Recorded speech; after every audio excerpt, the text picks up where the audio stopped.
Welcome back. If you've just joined us, you're watching the news at 10 on Channels Television, coming to you live from Lagos. Reminder of our main stories. Nigerian military bars journalists from covering the court-martial of 2 army generals. Former Aviation Minister Femi Fani-Kayode submits himself to the EFCC, spends all day with the agency over allegations of money laundering. First female Edo Speaker Elizabeth Ativie sworn in. And acting Speaker of Brazil's lower house annuls the impeachment process against Brazilian President Dilma Rousseff.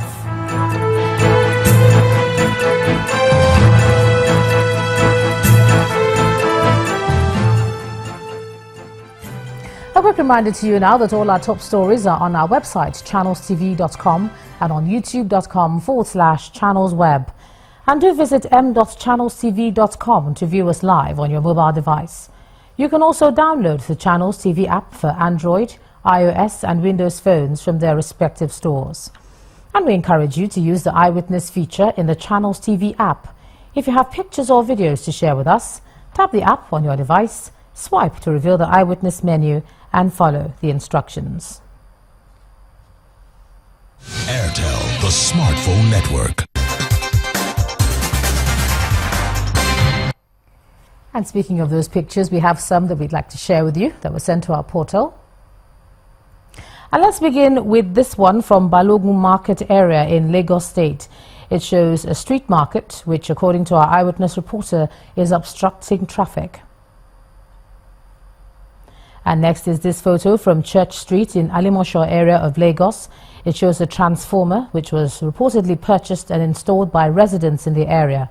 Our eyewitness reporter alleges the transformer is yet to be powered by the concerned authorities. Over in Ekiti State comes this photo of people our eyewitness reporter says are protesting the power outage in the town for over 8 months. We also have this one from Ojo in Ibadan, the Oyo State capital, showing a road almost cut in two by erosion. Our eyewitness reporter wants the state government to fix it. And finally, we have this photo sent in from Enugu-Onisha Highway. Our eyewitness reporter calls on the federal government to make the road motorable.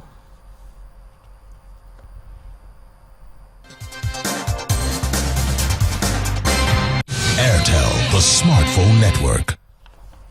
Thanks a lot for sending in all your pictures, and remember that you can also report anything that's happening around you by sending us your visuals. Ogun State is one of the few in the country that have continuously shown clear direction in the implementation of its economic policies. To keep this up, the state is again holding an economic summit where the former president of Colombia and prominent economists as well as federal government officials will be attending. So to give us a sense of what to expect at the summit, I'm now being joined by the executive governor of Ogun State, Senator Ibikunle Amosu. He joins me from Abeokuta, the state capital. Thank you, Governor, for joining us on the News at 10. All right, so what can we expect actually from this particular summit at this time?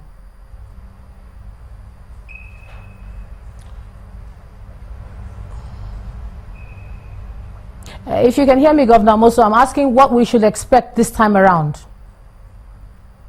Oh, thank you. I'm just hearing you now. All right.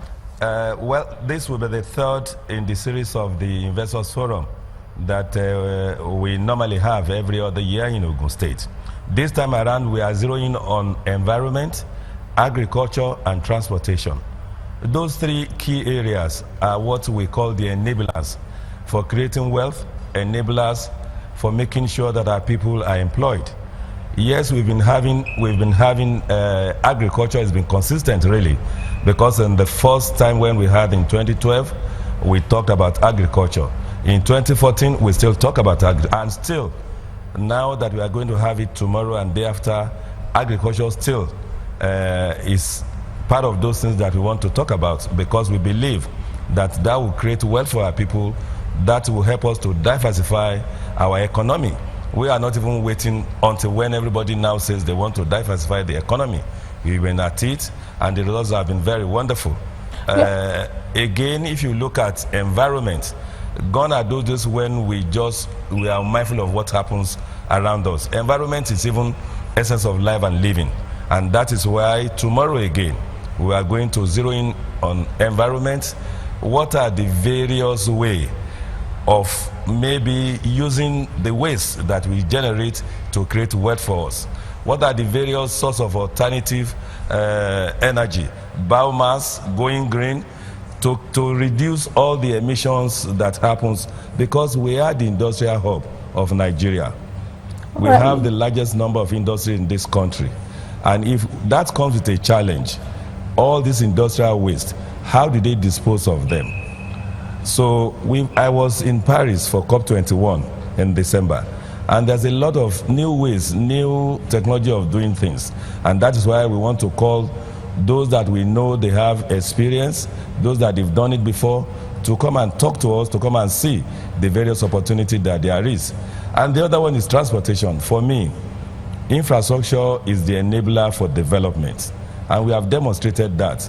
With our little initiatives, we have increased the number of industries, I think almost 100 now, over 90 clearly, between when we started in 2012 and now.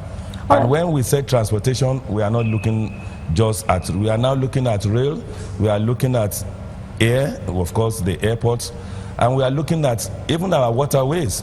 So those are the areas that we are going to talk about tomorrow. Okay, you've talked about the areas you talk about. And you've been at it for a while. I mean, this is not your first summit. What are some of the tangible benefits that Ogun State residents have actually received from the summits you've been having in the past? Well, quickly, I will just mention one or two things so that you will know. Even in the last rating that they did, whereas, yes, we have challenges, whereas everybody have this challenge in Nigeria, all states, but somehow we are doing well, really, and this is without any intention to say all other states are not doing well. All of us, we have this huge challenge. There's no state that will tell you that they are not going through this, what I call low moments. But despite those low moments, you will realize that our IGR is even growing.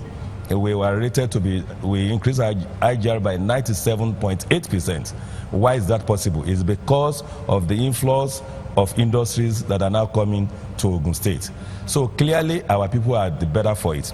If you've been to Ogun State, probably even in the last 3 years, come to Ogun State now. You will see that we are recreating things. The way our roads are now, indeed you will believe that you are anywhere in the world, and that is the way it should be. Those are the enablers, those are the catalysts for growth. With what we are doing, people know now that it's as good as it gets anywhere in the world. Security, we are very secure, and that is why I have to even thank channels and all the other media organizations that rose to the challenge when we have this issue of that Nazi experience that we had in the last week. And we've demonstrated that we are Ogun State and that Ogun State is very secure. So those are the kind of things. Our people now, they know that they can sleep soundly despite these challenges. They know that where we are going, we foresee that in the next maybe maximum 5 years, Ogun State will probably be the best in terms of maybe industry, in terms of even all these infrastructures that we are talking about. People talk about airports and they take it as luxury. For us in Ogun State, it's no luxury. Indeed, that's why we are not having one airport. We are envisioning that we are going to have 3 airports. When Olokola is conceptualized, it must come with an airport. If you go to California, there's a place they call Fresno. Between California and Fresno, if you drive about 5 hours, both sides of the road, you will even count at least maybe about 5 of these airstrips within those farms that they have. So what stops us from having that? Our cargo airport, if you have the largest number of industry in Nigeria, it therefore means that we must have that airport to help even all of those people that will even be doing all of this business, those running the industries. Rail is not luxury for us. All right, Governor. Yes, because I can go on and on and on like this. Indeed. So, but tomorrow, we want everybody to be part of what we are doing so that they can see the huge opportunity that is there for investors to come and lash onto. And we'll be keeping our eye. A win-win scenario. Thank you. Yes, we'll be keeping our eye on that summit as it progresses. But just to thank you, the Executive Governor of Ogun State, Governor Bikule Amosu, for joining us on the news at 10 tonight. The lawmaker representing Unwe constituency, Elizabeth Ativie, has been sworn in as the first female speaker of the Edo State House of Assembly. Now, Elizabeth Ativie emerged as speaker following last week's rowdy session in the Assembly that saw the impeachment of the former speaker, Victor Edoro. The new speaker pledged to maintain open door policy and provide leadership that will move the state forward. I will devote myself to the service and well-being of the people of Nigeria. So help me God. So help me God. Madam Speaker, congratulations. Thank you very much. A transparent, honest, and open door policy to all through my tenure. May I also use this medium to assure His Excellency, the Comrade Governor of Edo State, that the House will continue to collaborate with the Executive in our collective effort to transform Edo State towards making it the envy of all.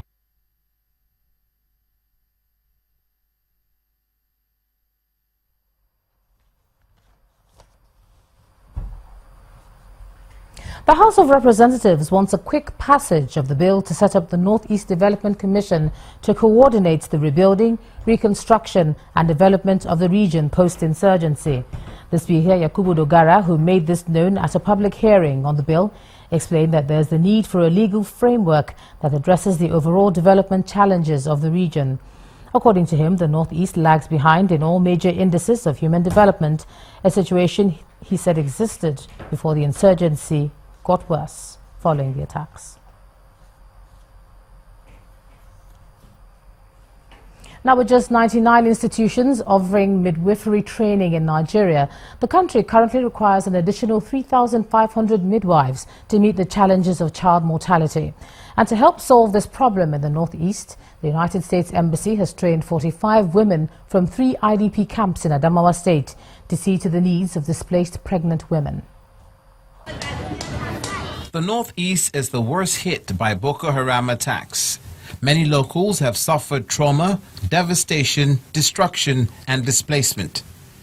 Many of them women, and a sizable number are pregnant, most of whom are in camps where child delivery has become a serious concern. Having seen this challenge, the American Embassy, in conjunction with Beth Neely Charity Foundation, have trained 45 internally displaced women from 3 internally displaced persons camps in Adamawa State as birth attendants. These women who were selected from 3 NEMA-operated IDP camps diligently and excitedly went through and completed the Beth Neely Charity Foundation Midwife Vocational Training Program, which is aimed at training local midwives out of the internally displaced persons. The state coordinator of NEMA praises the initiative, noting that it will assist the camp officials from taking expectant mothers to the hospital at night. This training that you have received will go a long way towards assisting you, not only here in the camp, but when you go back home. This training will assist you in so many ways, and not only you, even us. It has reduced the stress of us taking people to the hospital to give back. The beneficiaries are grateful for the new skill given to them and promise to use the knowledge towards the development of the liberated communities when they finally return to their ancestral homes. This is what I have never expected in my life. When I was captured by Boko Haram, getting myself to the camp, I will have something like this to be trained, and when I go back to my village, to practice it and help my community and then depend on my own. The beneficiaries have also received operational kits to assist them in the line of duty. When the news at 10 returns, Nigeria Railway Corporation to begin service to Anambra State. Do join us again.